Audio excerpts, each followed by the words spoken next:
Hello friends, good morning. I'll be sharing with you how a typical day looks in the life of an anesthesiologist come intensivist. I am Dr. Deepti Mala Agrawal, an anesthesiologist and intensivist with professional experience of 25 years. I adorn both the caps. All 7 days in the week are somewhat similar yet unique and different.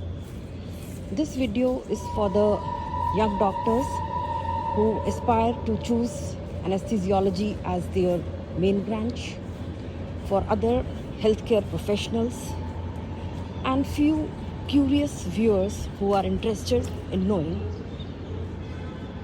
the life of an anesthesiologist.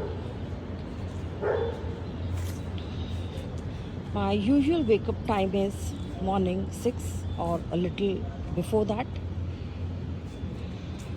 After going through my morning schedule and my morning cup of tea, which is very special, very close to my heart, I go for a morning walk.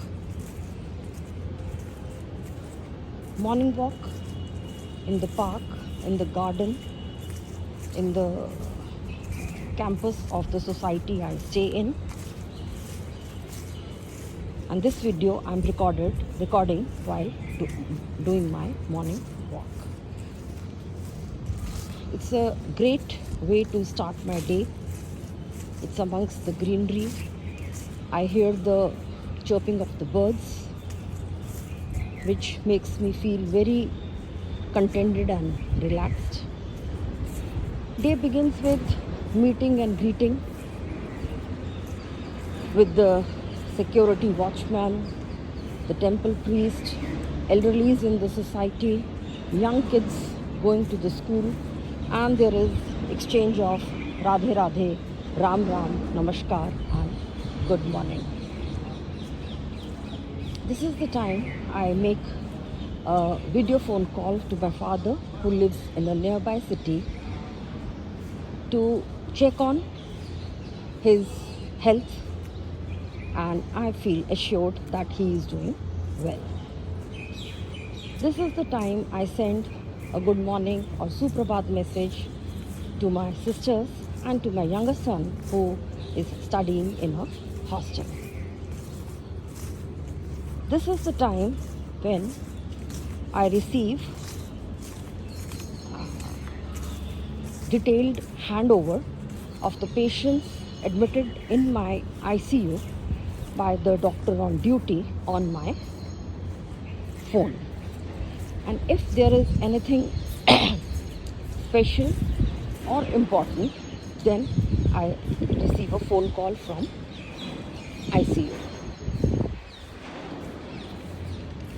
So morning 6 to 8, 2 hours, I call this time me time, along with doing all the things I have already mentioned. But all this comes in my me time and I really enjoy it. This video is going to be a bit long. Keep watching, subscribe, like, and do comment and ask your questions, because I will go through it, and this is going to be a long video.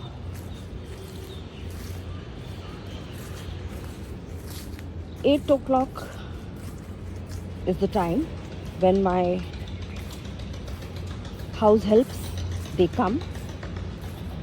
Cook comes and she prepares the breakfast and lunch for the day. Driver comes, kudewala comes, presswala comes, all these. So there is a continuous ringing of the doorbell, which I keep opening and I keep addressing. So by 9:30, we have our breakfast. My husband and I, we have our breakfast. We get ready, and by 10 we leave for our respective workplaces. Living in a two-tier city has lot of advantages because it saves the commuting distance. My workplace is just few kilometers away from my house, so it does not take even 10 minutes. I reach my ICU directly.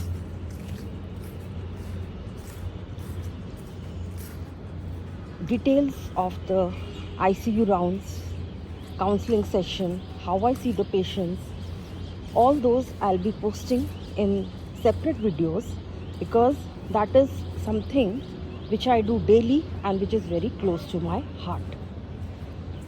But today, 26th May was a bit different because the anesthetist in the hospital was on leave. So after my round of the ICU and counseling, I moved to the operation theatre. So we took the first case. This was endometrial biopsy which had to be done under GA. I saw the patient in the pre-op. When I spoke to her, she did not reply. By then, our gynec doctor came and she told me that patient cannot speak and cannot hear. That was a very important point for me as an anesthetist. I spoke to her in some actions which staff in the pre-op found funny and they started laughing. So in our day-to-day activity and daily schedules and routines, there's a bit of humor to make the moments light. Then the gynec just commented that her daughter-in-law is very sweet. Daughter-in-law of the patient we were going to take in OT. So both of us, being females, we just exchanged a glance without speaking anything. What came into my head was, which really amused me, that all the daughter-in-laws are good, but at times mother-in-laws, they speak too much, they toko too much, and they try to control their daughter-in-laws, which makes the daughter-in-law irritable and restless.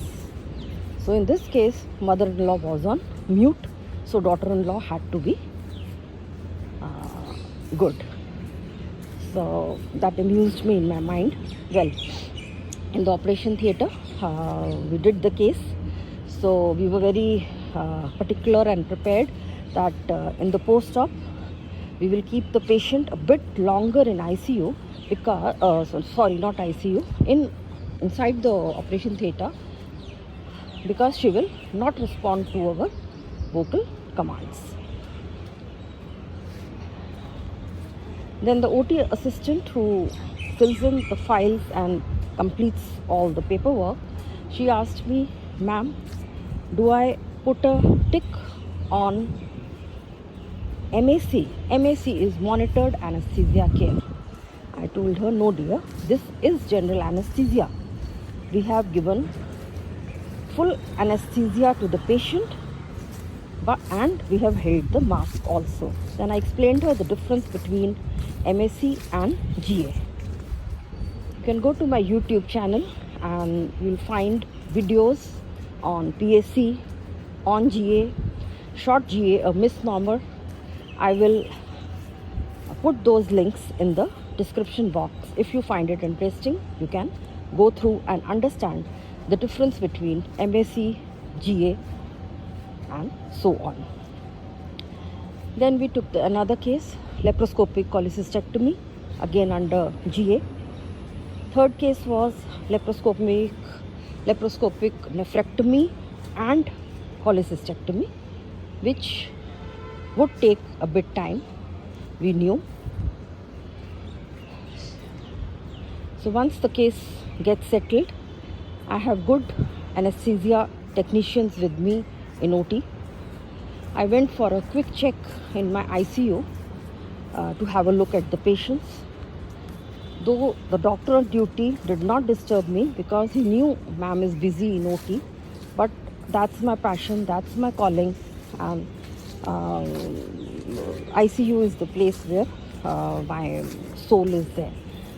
And I had a cup of juice. Now, while this case was going on, patients for PAC, pre-anesthesia checkup, they kept pouring. As the anesthetist was on leave, so usually these PAC cases are divided between two of us. But today it was just me. PAC of the patients, few patients who were lined up for the same day, and few patients who would be planned in future. After doing few PACs, I felt hungry. I ordered a veg lunch thali from the hospital canteen. I had a wholesome lunch and I felt very happy and satisfied.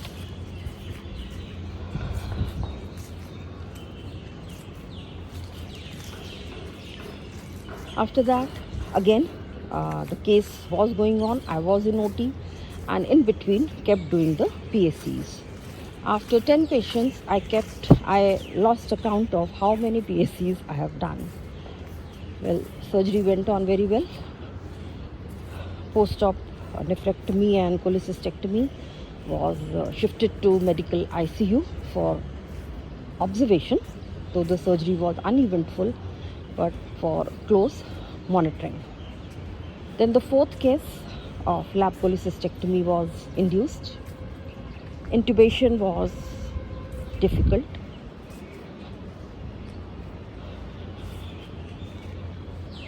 By then, it was 4 p.m. and anesthetist of the evening shift, she came and she took over the OT cases from me. After this, I went to the ICU before leaving to take a quick round and check off the patients. Then I left the hospital. I left for home. By 5, I was at home. It was a super busy, still a lovely, beautiful day. When I reached the home, I had severe backache. So it's like at the moment you keep working, you can work for hours and hours, and when you complete it, then your body feels all the jerks and pressures. So I took a medicine and I rested. Luckily, my elder son was back from the college. He was very caring, very concerned, and he told me to take rest, and he said any doorbells he will attend. So in the evening, the doorbells will be again blanket, driver signing off for the day, cook coming for the evening meal. I rested. I had some cold drinks. I don't remember what I took something. Well, so I was tired, exhausted, kept resting. Then by 8:39, my husband came. I was so tired. I could not serve dinner to both of them. They took it on their own. And when by 10 I was about to sleep, I called up my younger son, remembering I have not spoken to him. I checked on how his day was. Then my husband and son, they put on the TV, they were watching the cricket, but I slept off.